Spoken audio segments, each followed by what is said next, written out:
Bonjour, ici Miss Malfoy. Je vous reviens avec un compte rendu de mes lectures des mois. Donc 1, 2, 3, 4, 5, 6, 7, 8, 9, 10, 11, 12, 13. 13 livres. Donc, je vais commencer par deux que j'ai parlé dans mon autre vidéo compte rendu lecture. Un parce que j'avais lu à moitié, puis l'autre que j'avais fini mais qui vient d'une trilogie en fait. Bon, ça c'est le case. Et je vais vous parler de ça tantôt. Voyons. Bon, j'organise mes livres à côté de moi en fait. Bon, je vais commencer par le miroir d'ombre. De Philippe Pullman, À la croisée des mondes, tome 3. C'est une série sur l'univers de Lyra dans... Bon, je vais aller chercher d'autres tomes. Oui, j'ai un short.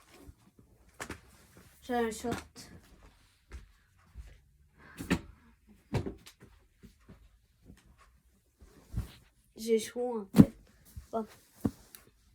Dans le premier tome, je vais vous parler à peine des premiers tomes. Dans le premier tome, on rencontre Lyra, le royaume du Nord adapté au cinéma À la croisée des mondes, la boussole d'or. C'est... Bon, je vais vous lire ici le dos. Pourquoi le jeune Lyra élève dans l'atmosphère... Attends, non, je recommence. Élevée dans l'atmosphère confinée du prestigieux Jordan College, est-elle l'objet de tant d'attention?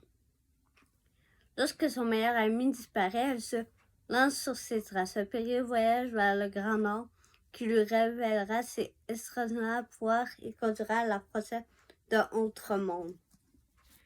Donc, ça commence avec lui. Le 2, c'est la Tour des Anges. Le jeune Will, à la recherche de son père disparu depuis des années, croit avoir tué un homme. Dans sa fuite, il franchit la brèche qui lui permet de passer dans un autre monde parallèle. Là, à Cité Gaz, la ville au-delà de l'aurore, il rencontra Lyra. Les deux enfants devront lutter contre les forces obscures du mal. Et pour accomplir leur quête, pénétrer dans la mystérieuse tour des anges. Donc, voici. Bon, le 3, ça... c'est Lyra et Will. Il me semble qu'il y a encore Will. Je vais juste checker pour pas vous dire de conneries. Oui, il y a encore Will. Les deux personnages sont ensemble et tout ça. Donc, c'est le dos. Le dos ici. C'est Lyra, l'héroïne des royaumes du Nord et de la Tour des Anges, est retenue prisonnière par sa mère, Madame Coulter, qui, pour mieux s'assurer de sa docilité, l'a plongée dans un sommeil artificiel. Will, le compagnon de Lyra, armé du poignard subtil, s'est lancé à sa recherche. Escorté de deux anges, il délivre son ami, mais à son réveil, Lyra lui annonce qu'une mission encore plus périlleuse les attend. Ils doivent descendre dans le monde des morts. Il est très bon, mais répétitif avec les... Quand tu lis les trois, ça devient redondant, mettons. Donc, je vous conseillerais d'en lire un, lire d'autres livres, après ça, revenir aux deux, lire d'autres livres entre, et lire après le troisième. Donc, c'est ça que j'ai fait. Donc, ça va un peu mieux. Bon, je vais vous parler vaguement du Seigneur des Anneaux, la communauté de l'anneau. l'écrivain, c'est attends. C'est Ronald Reuel Tolkien. Non, John Reuel. Ronald Reuel Tolkien, excusez. Donc, J.R.R. Tolkien, qui a écrit le Seigneur des Anneaux, en fait. Ça, c'est Frodon. Juste pour vous le dire. Sur le coffret ici, vous voyez Frodon et Aragorn. Pour ceux qui connaissent ce film, ils savent. Mais voilà, bon, je vais lire l'endo quand même si je vous l'ai présenté dans le compte rendu lecture. Bon, au temps reculé qu'évoque le récit, la Terre est peuplée d'innombrables créatures étranges. Les hobbits apparentaient à l'homme, mais proches également des elfes et des nains, vivent en paix au nord-ouest de l'ancien monde, dans la comté. Paix précaire et menacée cependant depuis que Bilbon Saquet a dérobé au monstre Gollum l'anneau de puissance, jadis forgé par Sauron de Mordor. Car cet anneau est doté d'un pouvoir immense et maléfique. Il permet à son détenteur de se rendre invisible et lui confère une autorité sans limite sur les possesseurs des autres anneaux. Bref, il fait de lui le maître du monde. C'est pourquoi Sauron s'est juré de reconquérir l'anneau pour tous les moyens. Déjà, ces cavaliers noirs rôdent aux frontières de la comté.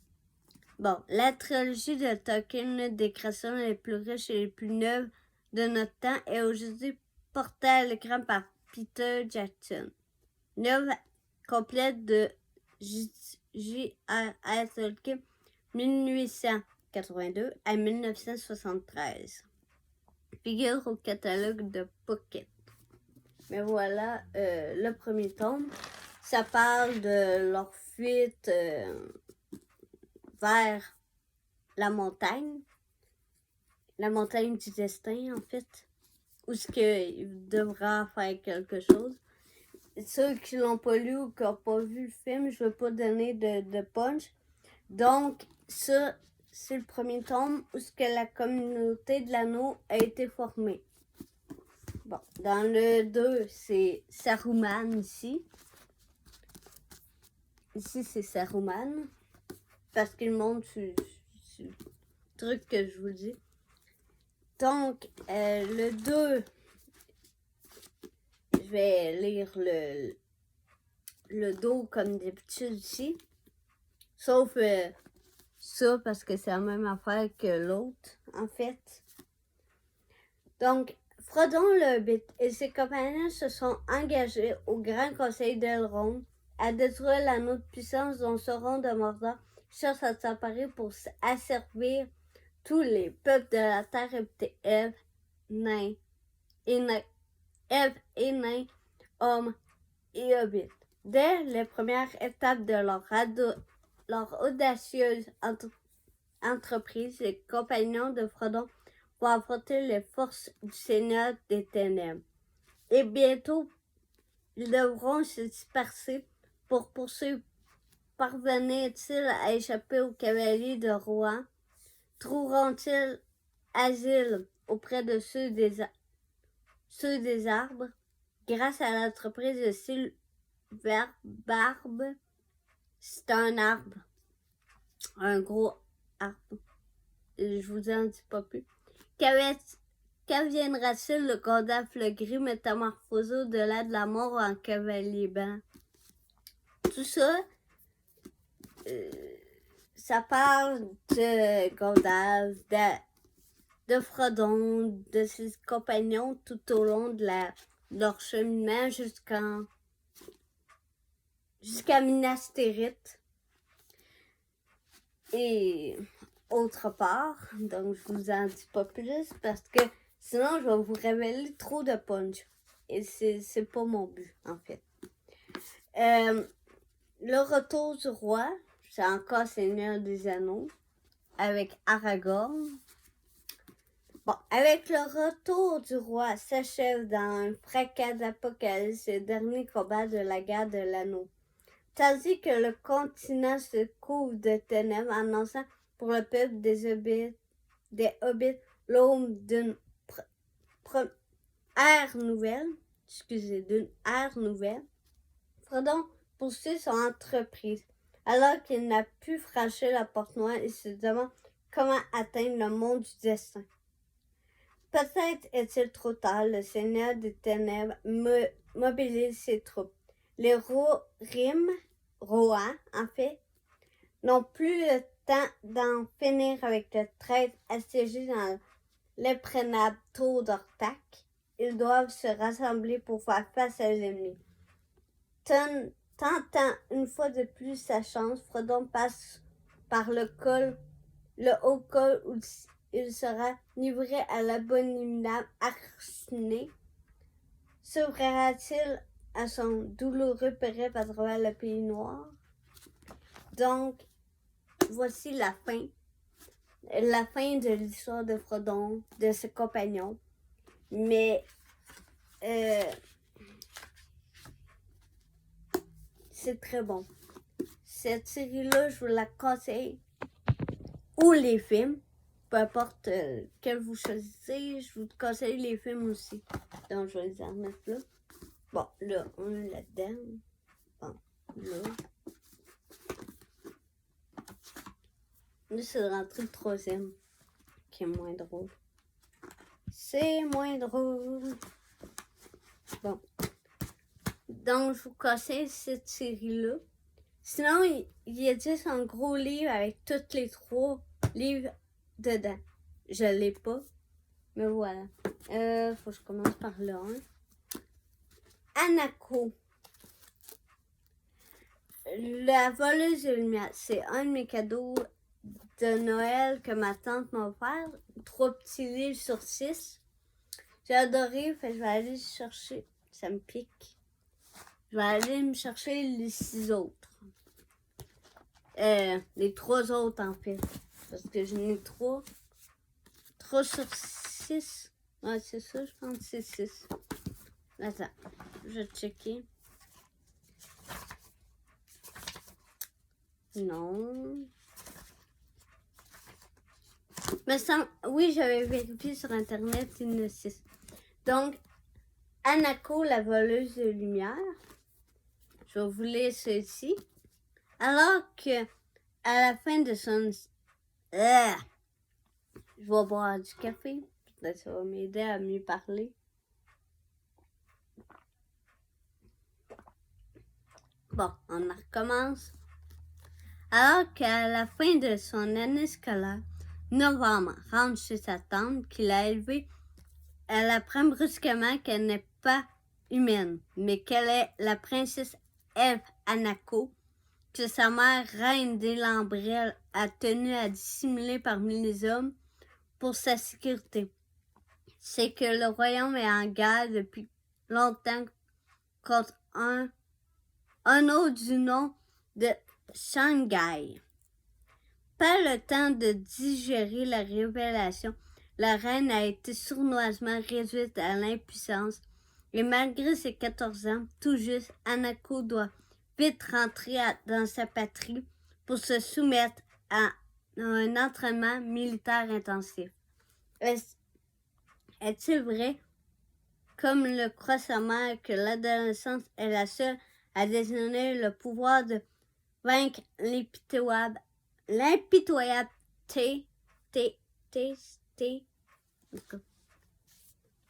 J'ai même eu de la misère, moi. Je vais vous l'écrire en barre d'infos. Le nom. Pour le moment, la nature de ce pouvoir reste bien mystérieuse. Donc, c'est le début de l'histoire. J'ai adoré. Je vous en dis pas plus, mais j'ai adoré le déroulement de l'histoire. Dans le 2, ouais, c'est ça. Le sang des gnomes. Hanako et le sang, Hanako, le sang des gnomes. Bon, Bon. Tout va décidément trop vite pour Hanako. À peine a-t-elle amorcé son apprentissage de techniques de combat qu'elle doit se joindre. J'ai chaud. Bon, vous voyez, j'ai un top blanc et que j'ai une brassière noire. Justement, j'ai mis une brassière vite faite pour faire la vidéo. Pas que si j'ai chaud, que j'enlève mon chose, que vous me voyez les seins. Bon. Je recommence à lire. J'étais rendue à se joindre à un détachement chargé de se rendre en Shanghai pour affronter la cruauté. C'est T-A-I tréma S elle-même la cruelle voleuse de lumière. Une dure marche forcée, attendre les soldats à travers les intempéries et les dangers qui les guettent. Excusez, je suis vraiment... Une chance, j'ai mes nouvelles lunettes en passant. Pour l'adolescence, la campagne se complique du fait des visions qu'il a sans s'annoncer à des moments aussi inattendus qu'importants, qui lui révèlent des moments stratégiques de la vie de ses parents. D'où viennent donc ces visions? Et qui est Irène? Ce sont mes énigmatiques guerriers d'Inlambrel qui protègent Hanako avec une farouche détermination. Donc, voici le tome. J'adore le tome 2 autant que le premier. Le 3, je l'aime encore plus que les deux premiers. C'est Hanako, les cités brisées. Bon. Bien qu'Hanako a été couronnée seconde reine de Shanghai, elle a peine désolée la langue, c'est quand j'ai de la misère à parler, je sors la langue, je fais quand je me trompe dans un mot, en fait. Donc, je recommence. Bien qu'Hanako a été couronnée seconde reine de Shanghai, elle a peine à imposer son autorité et alors même qu'on lui cache des informations, on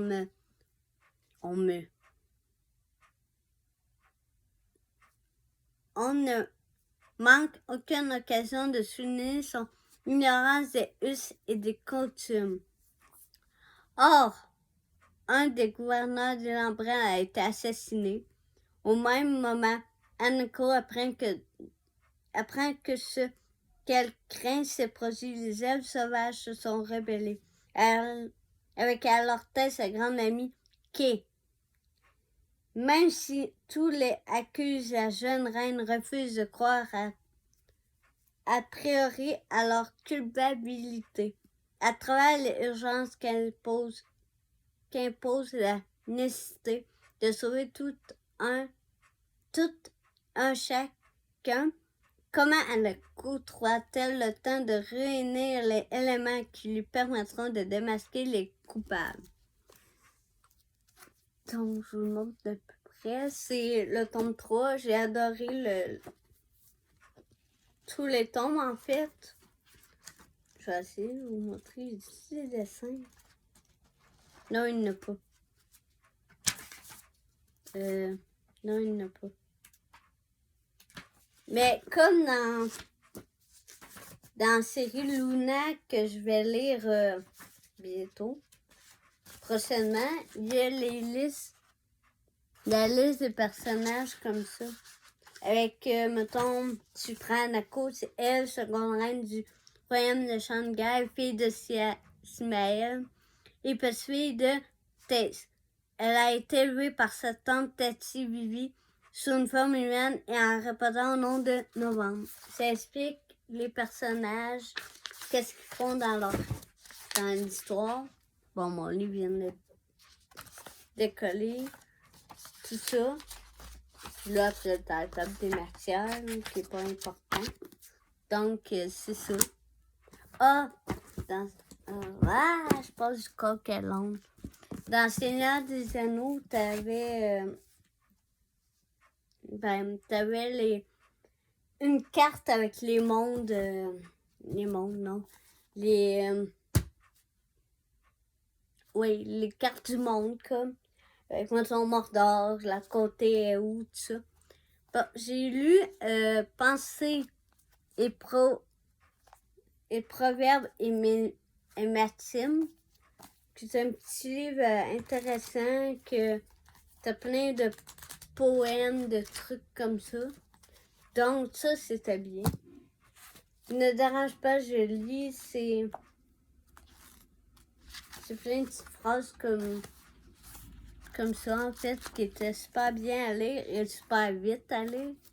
Puis qui me dit, l'écrivain, c'est Louis N. Fortin qui l'a écrit. Lui, c'est Joël Prézo. Bon, comme ça. J'ai lu Je chante. C'est chanté, c'est pas une chanson comme, je vais prendre un exemple qui n'est pas une tune de Noël. Bon, je vais essayer de trouver. Mais c'est sûr que je connais, une que je connais déjà. Je cherche.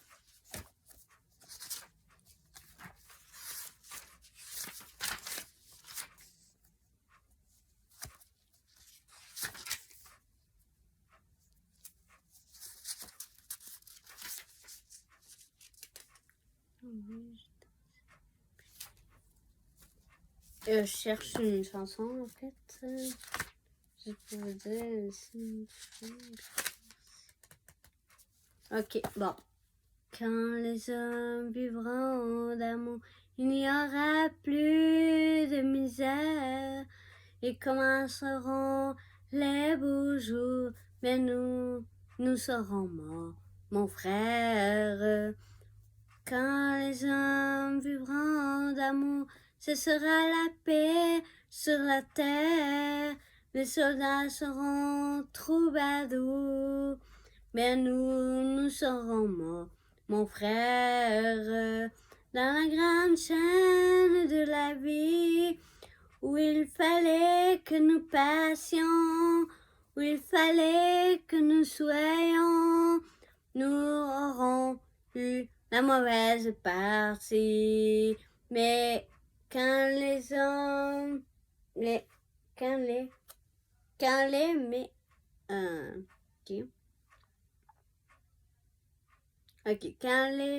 quand les hommes vivront d'amour, il n'y aura plus de misère. Ils commenceront les beaux jours, mais nous serons morts, mon frère. Mais quand les hommes vivront d'amour, il n'y aura plus de misère. Peut-être seront-ils un jour à nous qui serons morts, nos frères, nous qui aurons au mauvais jour dans la haine et puis la guerre, chercher la paix, cherchons l'amour qui nous connaît alors mon frère. Bon, la chanson ici, c'est celle que j'ai essayé de chanter, mais vu que je la connais en partie, donc je ne chanterai pas toutes les chansons. J'ai essayé d'en trouver une que je connais par cœur. En fait, non, elle est trop dure, celle-là. C'est l'arbre dans ses feuilles, mais moi je mange, c'est l'amour.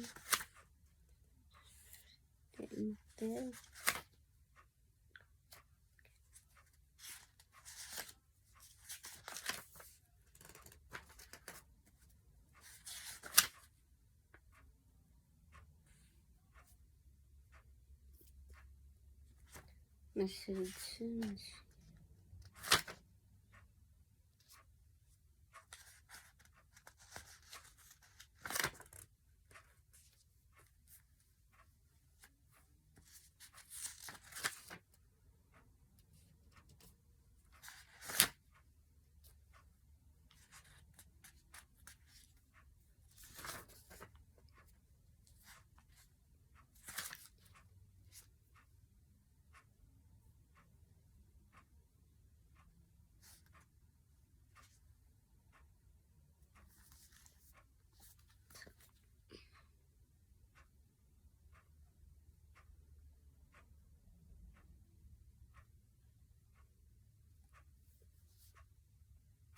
Non, c'est pas celle que je connais.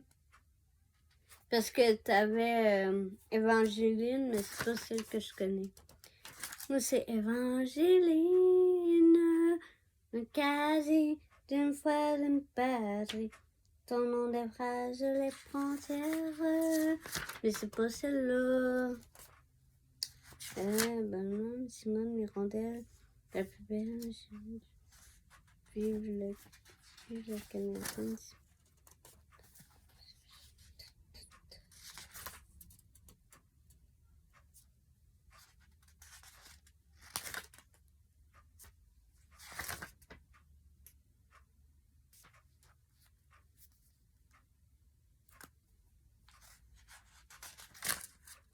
Je cherche juste une autre que je connais plus.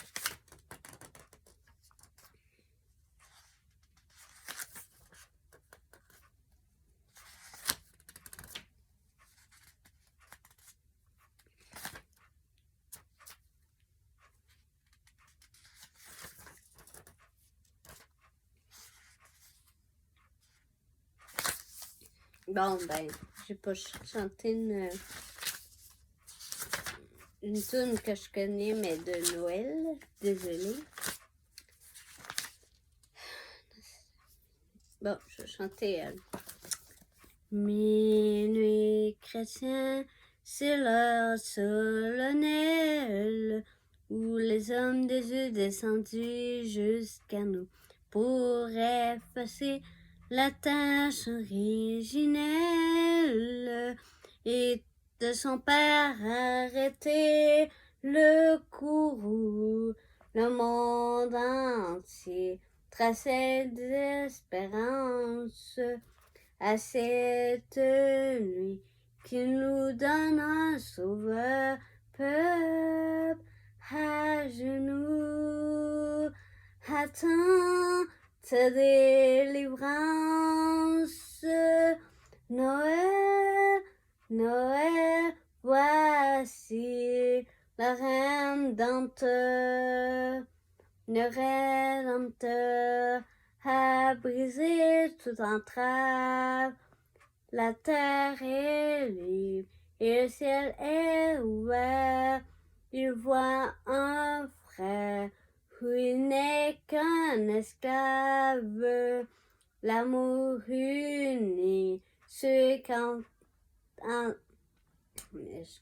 qu'enchaînait le fer, qui dira notre naissance.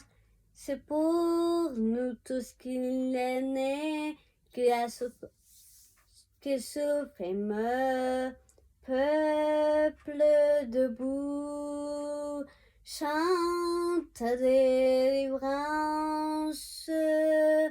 Noël, Noël, chantons la Rédempteur. Bon, je vais arrêter là. C'était Minuit chrétien, si vous ne l'avez pas reconnu. Sinon,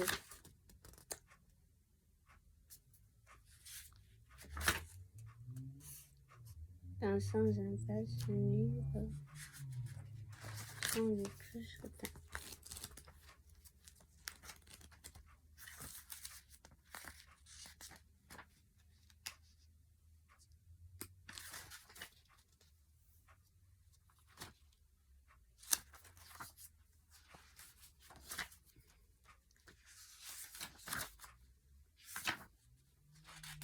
Frédéric.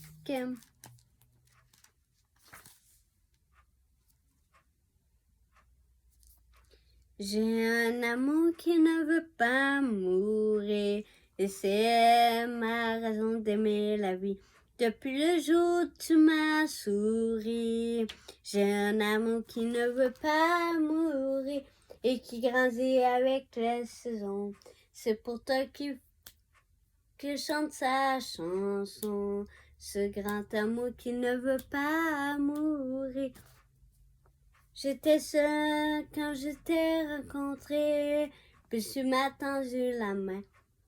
Je t'ai suivi sur ton chemin, je veux enfin vivre l'amour qui ne veut pas mourir Et c'est ma raison d'aimer la vie. Depuis le jour où tu m'as souri, j'ai un amour qui ne veut pas mourir. Bon, je vais arrêter ça là, de vous casser les oreilles avec les chansons. Mais il y a plein de chansons que, bon, que moi, peut-être que je connais pas, comme Vive la campagne. Non, Vive la compagnie, je la connais, mais pas assez pour la chanter. Mais... Donc, écoute dans le vent, Blowing in the Wind, Le nez de Martin, Aux marches du parler. J'ai entendu le dodo, Petit voilier.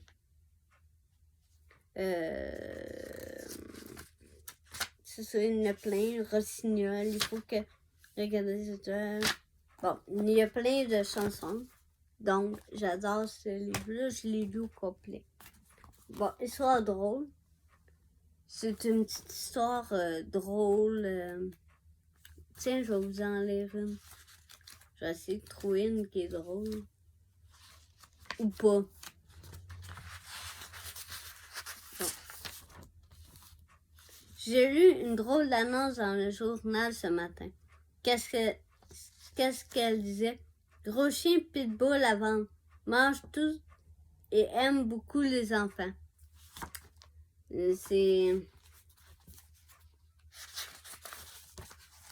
il y a quelquefois des images dedans, donc j'ai bien aimé. C'est des histoires drôles. Comme... Ah, bon, c'est Paul